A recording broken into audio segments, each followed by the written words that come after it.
देखिए latest episodes बिल्कुल ad free. प्रणाम महाराज। महाराज, धोखा हुआ है, बहुत ही बुरा हुआ। हम भी राव का ही है, हमने खुद के मन को समझा दिया है। महाराज, किला हमारे हाथों से चला गया।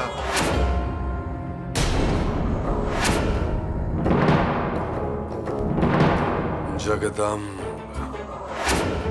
जो नहीं होना चाहिए था वही हुआ। हम आखिरी बार प्रणाम करने के लिए आए। अब हम उस लायक ही नहीं रहे। ऐसा मत कहिए युवराज जी। सच में हमें नमस्कार मत कीजिए फिरंगू जी बाबा, क्योंकि कल क्या होगा ये हमें खुद ही नहीं पता। पर आज तो हमने स्वराज्य के रथ को मुगलों के हवाले कर दिया। स्वराज्य की लड़ाई लड़ते लड़ते छत्रपति शिवाजी महाराज और शंभू राजे ने मुगलों के आक्रमण को रोक के रखा था।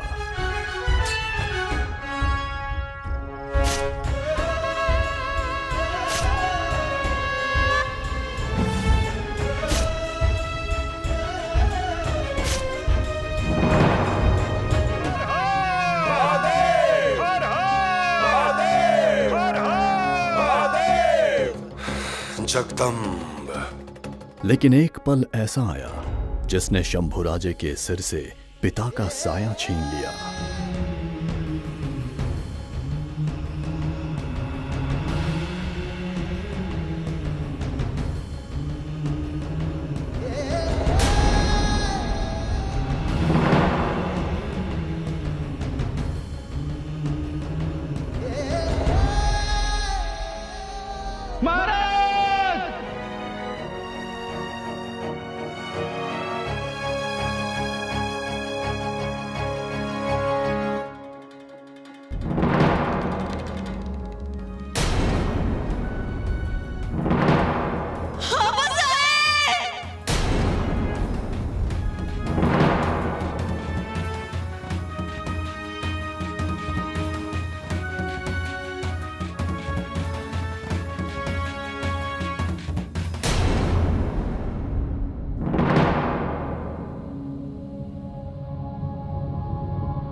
द्रव्यादमिदमनुग्निश्रीठुपो अग्नि प्रज्वालने विनियोगः द्रव्यादमग्निं प्रहिरोमि दूतयमराज्ञगोच्यदेव प्रवाह इहैवायमितरो जातवेदा देवेभ्यो हव्यवहतु प्रजानन्।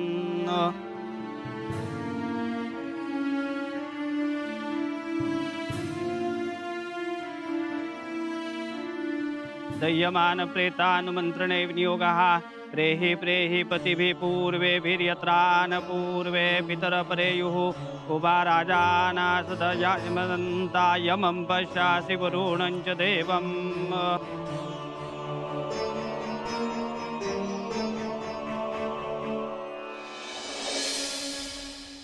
बादशाह सलामत, जासूस खुफिया खबर लाया है।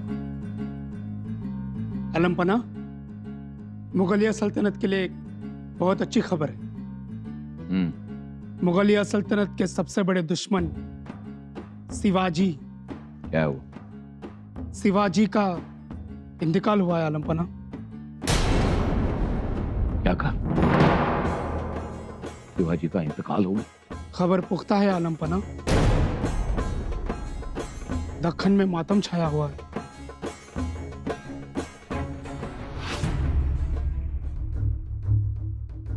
या खुदा रहम कर। बादशाह सलामत, दुश्मन के लिए रहम। शिवाजी जैसी शख्सियत लाखों में एक होती, वो आलम का नूर होती। वजीर सल्तनत आलमगीर औरंगजेब के लिए एक चैन और सुकून की खबर है, लेकिन एक इंसान औरंगजेब की नजर में आलम से एक इंसान नहीं, फरिश्ता उठ गया। शिवाजी नेकी ईमान का दूसरा नाम था। सूरमा था।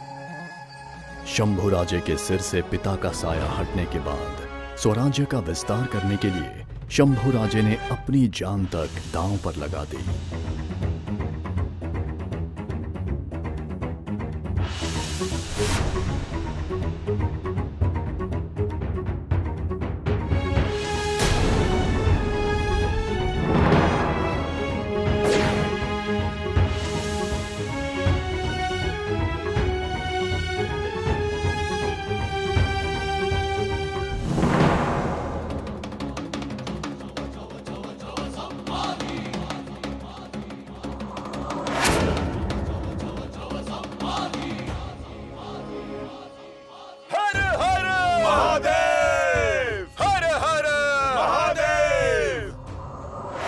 लेकिन शंभुराजे को रोकने के लिए औरंगजेब उत्तर से दक्षिण में आके रहने लगा।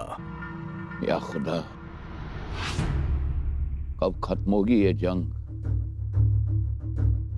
हम यहां संबा को मिटाने आए थे। और शंभुराजे को अपने काबू में करने के लिए कई सारे षड्यंत्र रचने लगा। पूरा हिंदुस्तान हमें आलमगीर कहकर अपना सर झुकाता है कि नहीं वजीर आला? जी जहां झुकाता है। फिर ये क्यों नहीं झुकता ये संबा?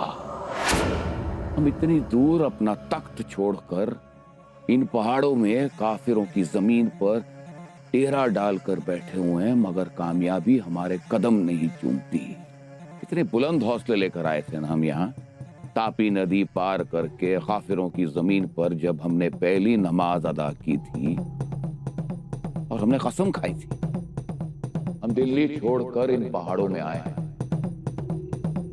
चैन और सुकून ऐशो आराम की जिंदगी छोड़कर इन पहाड़ों में आए हैं सिर्फ उस संबा को खत्म करने के लिए। वो कसम हम पूरी नहीं कर पाए। वो हमारी फौज पर हमला करता है, 2 बार हम पर हमला करता है, 1 बार बुरहानपुर में और 1 बार सोलापुर में। वो डरता ही नहीं है और हम उसे रोक नहीं पाते हैं। वो हमारी शाही फौज की तरतीब बिगाड़ कर चला जाता है और कोई कुछ नहीं कर पाता है कि नहीं वजीर आला?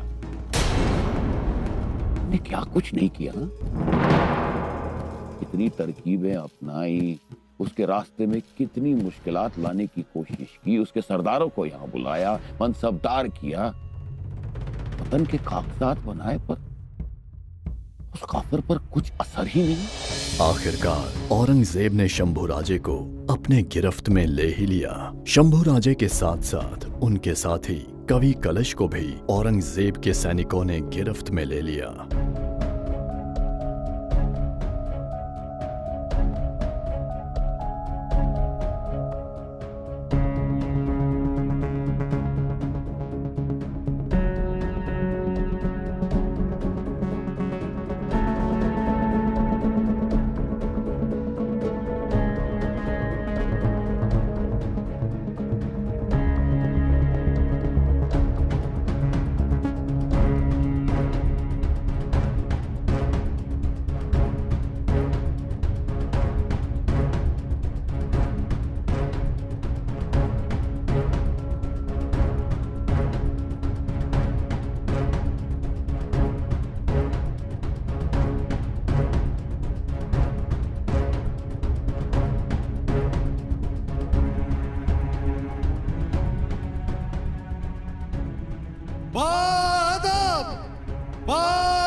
अबुल मुजफ्फर मुअद्दिन मोहम्मद गाजी औरंगजेब बहादुर आलमगीर शहंशाह बादशाह हिंद पधार रहे हैं।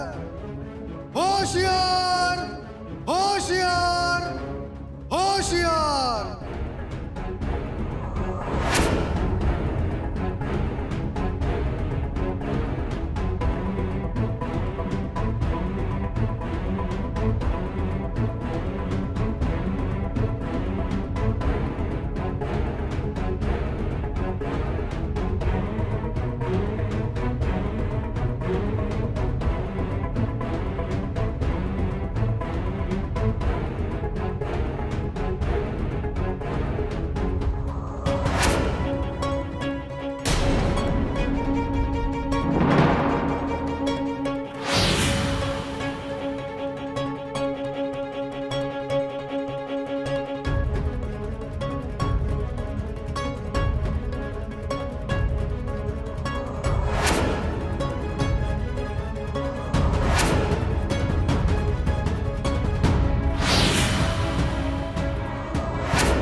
लिया।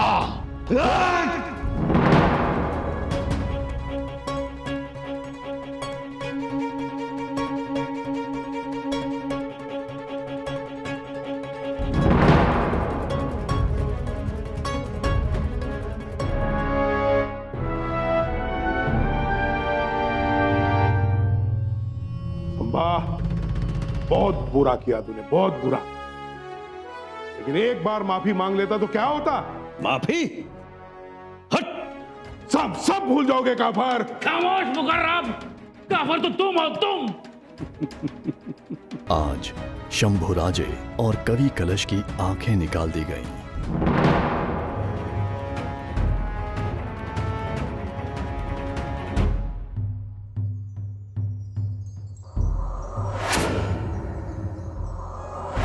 लेकिन औरंगजेब अभी भी बेचैन था। जुलूस निकालो, उसे नचाओ और आवाम को मजबूर करो। ये सल्तनत का हुक्म है कि वो आके देखे, ये मंजर देखे, ताकि इसके बाद मुगलिया सल्तनत से दुश्मनी करने की जुर्रत कोई नहीं करेगा। असद खान, हमारे हुक्म की तामील हो, जाओ। जी जहांपना। उसकी नजरें रायगढ़ पर थीं।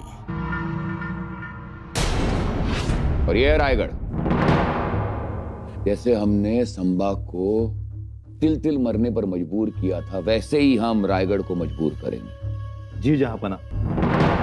लेकिन मराठों की फौज ने औरंगजेब की सेना को रायगढ़ जीतने नहीं दिया।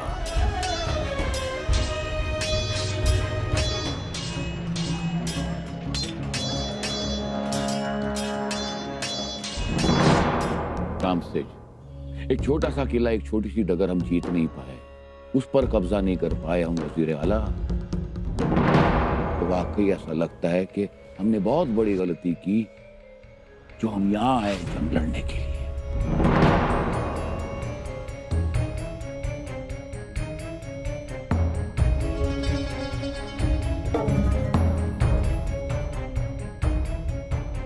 और हमारा प्यारा शाही ताज। औरंगजेब बहुत गुस्सा हो गया। यहाँ के पहाड़ हमें देखकर हमारी खिल्ली उड़ा रहे हैं, हम पर हंस रहे हैं। वज़ीर आला, ये सोचकर हमारा कलेजा जल रहा है।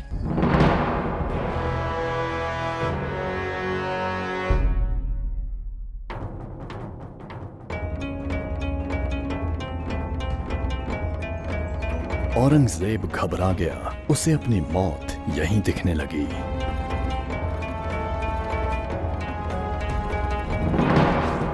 हमें वापस जाना चाहिए। मैं काजल की कोठरी नहीं बनना चाहता हूं। यहां रहकर अपना घर फूंक कर मैं तमाशा बनना नहीं चाहता। वजीर आला,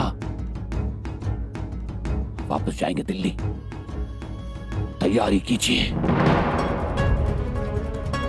औरंगजेब ने शंभुराजे पर अनगिनत जुल्म किए, लेकिन शंभुराजे मुगलों के सामने झुके नहीं। शंभुराजे मुगलों के खिलाफ बगैर आंखों के, हथियारों के बिना लड़ रहे थे। औरंगजेब के जुल्म के आगे शंभुराजे का धैर्य अटूट रहा और वो लड़ते रहे। उनका खून हर हर महादेव कहकर बहता रहा।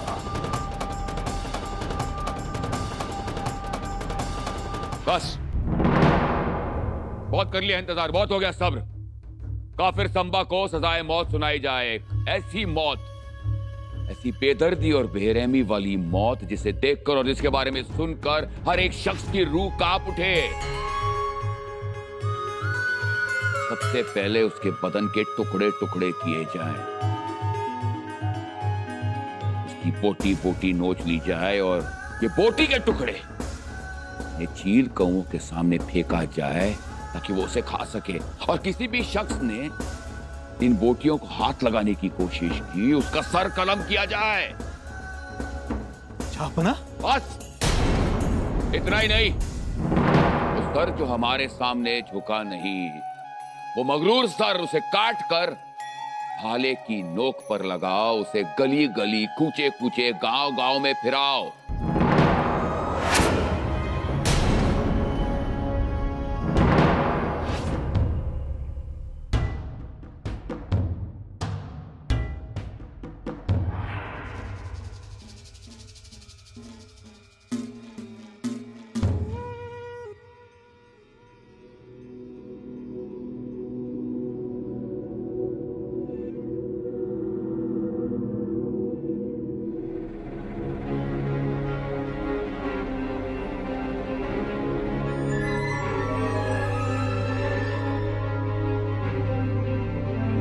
लेकिन एक दिन एक वीर योद्धा मुगलों से लड़ते लड़ते अमर हो गया।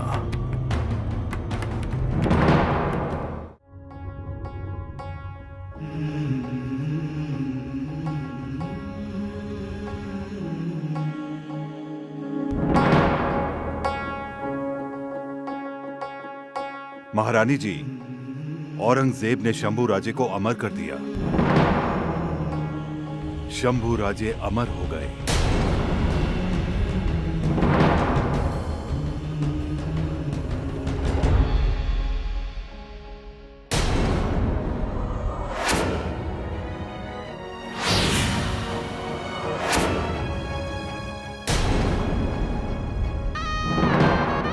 शंभू राजे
शंभू राजे का ये अतुल्य बलिदान नौजवानों में स्वराज्य की मशाल जगा गया।